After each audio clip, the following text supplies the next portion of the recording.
ये देवऋषि से हमें जो एक ग्राउंड रिपोर्टिंग, एक सभी पक्षों को सुनना, और अंततोगत्व उनका लक्ष्य है कि विश्व कल्याण, लोक कल्याण। कभी भी उद्देश्य किसी का विनाश नहीं रहा। इसमें लोक कल्याण है या नहीं, इस कार्य में मात्र यही। इसलिए पत्रकारिता का पक्ष भी सत्ता पक्ष या विपक्ष नहीं है, बल्कि जनपक्ष है। क्या वो व्यापक जनहित में है या नहीं। और हमारे इस वर्ष हम आज़ादी का अमृत महोत्सव मना रहे हैं। ये 75 वर्ष में और उससे पूर्व जो स्वतंत्रता संग्राम हुआ, वहां की पत्रकारिता उसी परंपरा को आगे ले जाते हुए लोकहित की बात करते हुए पत्रकारिता की। हमारे लगभग सभी स्वतंत्रता सेनानी या स्वाधीनता सेनानी, वो ज़्यादा उपयुक्त शब्द होगा, क्योंकि हम पराधीन थे तो स्वाधीन। तो ये जो स्वाधीनता सेनानी जो हैं, स्वाधीनता संग्राम के दौरान उन्होंने अपने समाचार पत्रों को एक हथियार बनाया जागरूकता पैदा करने के लिए। गांधी जी ने खुद, कई हमारे राष्ट्रपिता, उन्होंने यंग इंडिया, हरिजन, ऐसे बहुत सारे समाचार पत्र शुरू किए। इंडियन ओपिनियन, जब वो दक्षिण अफ्रीका में थे, उन्होंने कहा कि मेरे पत्रकारिता शुरू करने का उद्देश्य मुख्य रूप से है कि मैं विदेशी हुक्मरानों का जो अत्याचार है उसके बारे में जागरूक करना चाहता हूं, और दूसरा हमारे अपने समाज में जो कमी है उसको उजागर करना चाहता हूं ताकि लोग जागरूक हो। तो इसलिए चाहे वो स्वदेशी के बारे में विषय हो, ग्राम स्वराज के विषय को लेकर हो, समाज के अंदर एक जागरूकता पैदा करना। और ये जागरूकता से फिर क्या है उसका फलस्वरूप? उसका फलस्वरूप ये है कि हमारे जो आचार है, हमारे विचार हैं, उसमें परिवर्तन, जिसको हम अंग्रेजी में कहते हैं कि attitudinal and behavioural change. Communication का एक बहुत बड़ा मकसद यही है। इंदौर शहर अगर सबसे ज़्यादा स्वच्छ भारत में सबसे अव्वल नंबर पर आता है, तो उसका कारण ये है कि वहाँ जो एक किस्सा माननीय मुख्यमंत्री कई बार सुनाते हैं, कहते हैं कि वो टैक्सी ड्राइवर जा रहा था किसी बाहर के व्यक्ति को लेकर एयरपोर्ट से, और उन्होंने खाना, वो जो भी चिप्स वगैरह खा के अपना रैपर शीशे से बाहर फेंका, तो टैक्सी ड्राइवर ने गाड़ी रोक दी और गाड़ी से उतरे और वो रैपर सड़क से उठा के लाए और गाड़ी के अंदर जो कूड़ादान रखा हुआ है उसके अंदर रख दिया, और पैसेंजर से कहा कि आपसे अनुरोध है कि आगे जो भी गाड़ी में के अंदर जो डस्टबिन है इसी में रखा करें, बाहर ना फेंका करें। ये सोच में परिवर्तन है, वरना वो भी सोचता कि मुझे क्या फर्क पड़ रहा है। जब उसने अपने आप को आइडेंटिफाई कर लिया कि ये मेरा शहर है, इस शहर को नंबर 1 रहना है, हमेशा अव्वल नंबर पे रहना है, इसलिए लगातार कई वर्षों से कई लोगों ने कोशिश की, कई शहरों ने कोशिश की, लेकिन इंदौर के बराबर नहीं खड़ा हो पाए। वो इसलिए क्योंकि वो जन आंदोलन का एक हिस्सा बन चुका था और वो सफल संचार का नतीजा है। मुझे अभी भी याद है, मैं दीव में गया था जो गुजरात से सटा हुआ है। वहाँ मैं किले से नीचे उतर के आ रहा था, बहुत गर्मी का ऐसा ही मौसम था। एक आइसक्रीम वाला है, उस आइसक्रीम वाले से मैंने कहा कि एक आइसक्रीम दो।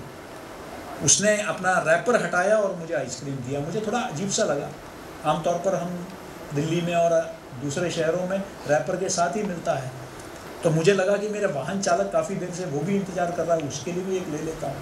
मैंने पैसे दिए, मैंने कह दिया एक और दो, मुझे उधर देना है। उसने फिर रैपर निकाला मैंने कहा भाई रैपर क्यों निकाल रहे हो, रैपर समेत दो ना मुझे।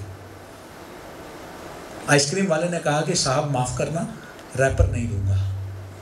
मैंने कहा कि पैसे तो पूरा दे रहा हूँ, रैपर क्यों नहीं दे रहे हो?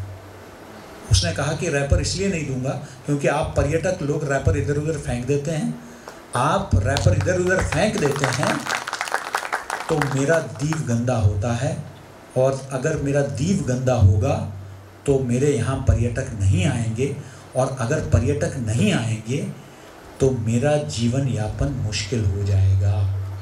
अगर एक आम आदमी अपने आप को स्वच्छ भारत के साथ इस तरह जोड़ता है तो वो सिर्फ संचार की सफलता है। क्या इसमें हमारी भूमिका नहीं होनी चाहिए? क्या इसका मतलब हम ये कह रहे हैं कि सरकार की आलोचना नहीं होनी चाहिए? होनी चाहिए, क्यों नहीं? ये हम नहीं कह रहे कि सरकार का विरोध जो है वो देश का विरोध है, नहीं हो रहा, ये नहीं बता रहे। लेकिन ये सरकार कोई विदेशी सरकार नहीं है, ये सरकार भारत के जनता द्वारा चुनी गई सरकार है, और वो भी जनहित में ही काम कर रहे हैं। तो जो जनहित में कार्य कर रहे हैं और व्यापक जनहित में है, उसको समर्थन करना भी और उसका प्रचार प्रसार करना, उसको सफल बनाना भी, क्योंकि वो जनहित में, उज्ज्वला जनहित में है, स्वच्छ भारत जनहित में है।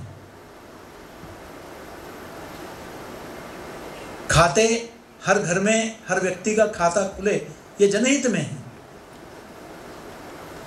जनधन योजना वो जनहित में है। हाँ, क्यों नहीं खुल रहे हैं ये सवाल आप पूछ सकते हैं। लोगों को जानकारी नहीं है तो उसके बारे में आप प्रकाशित कर सकते हैं। वो अगर सही मायने में उसको अमली जामा नहीं पहनाया जा रहा है, उसको जमीनी स्तर पर इन योजनाओं का सफल तरीके से काम नहीं हो रहा है, तो उस पर प्रश्न चिन्ह कर सकते हैं। लेकिन उनका विरोध करना, तो ये जो सोच में परिवर्तन तभी हम ला पाएंगे जब हम समस्या केंद्रित पत्रकारिता से समाधान परक पत्रकारिता की तरफ जाएंगे। पिछले 75 साल से हम समस्याओं पर ही जोर दे रहे हैं, समाधान पर जोर नहीं दे रहे हैं।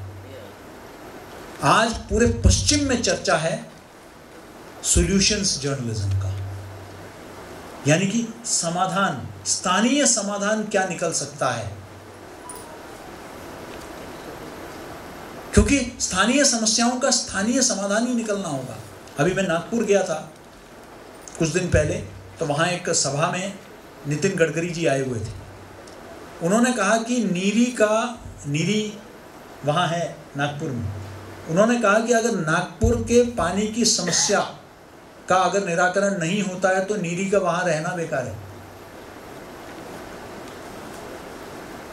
उन्होंने कहा कि आप पूरे दुनिया को आप समाधान देते रहो, लेकिन मेरे नागपुर के लिए तो करो पहले। तो स्थानीय समाधान हमको निकालना पड़ेगा। हम स्थानीय स्तर पर क्या कर सकते हैं समस्याओं का, क्योंकि यहां के समस्याओं का समाधान दिल्ली में नहीं होगा, न भोपाल में होगा। जबलपुर के समस्याओं का समाधान जबलपुर में ही होना चाहिए, और कोहिमा का समस्याओं का समाधान कोहिमा में, केरल के समस्याओं का समाधान केरल में। ये एक परिवर्तन हमको लाना पड़ेगा, और ये तभी हो पाएगा जब हम अपने समक्ष व्यापक समाज हित और राष्ट्र हित को रखेंगे। राष्ट्र सर्वोपरि के एक प्रेरणादायी भावना से हम कार्य करेंगे, और आज़ादी के अमृत महोत्सव में हमने बहुत पत्रकारों के योगदान के बारे में, उनकी कुर्बानियों के बारे में, किस तरीके से अंग्रेजी हुक्मरानों ने किस तरीके से क्या क्या अत्याचार पत्रकारों पर उन्होंने किया, ये पूरा इतिहास इसका गवाह है। लेकिन इसके बावजूद हमने देखा कि पत्रकारिता की एक बहुत महत्वपूर्ण भूमिका रही, चाहे वो लोकमान्य तिलक अपने केसरी और मराठा के जरिए हो, बाबा साहब अम्बेडकर अपने मूक नायक के जरिए हो, गांधी जी का मैंने बता ही दिया था। पूरे देश में राजा राम मोहन रॉय अपने सामाजिक बदलाव की दिशा में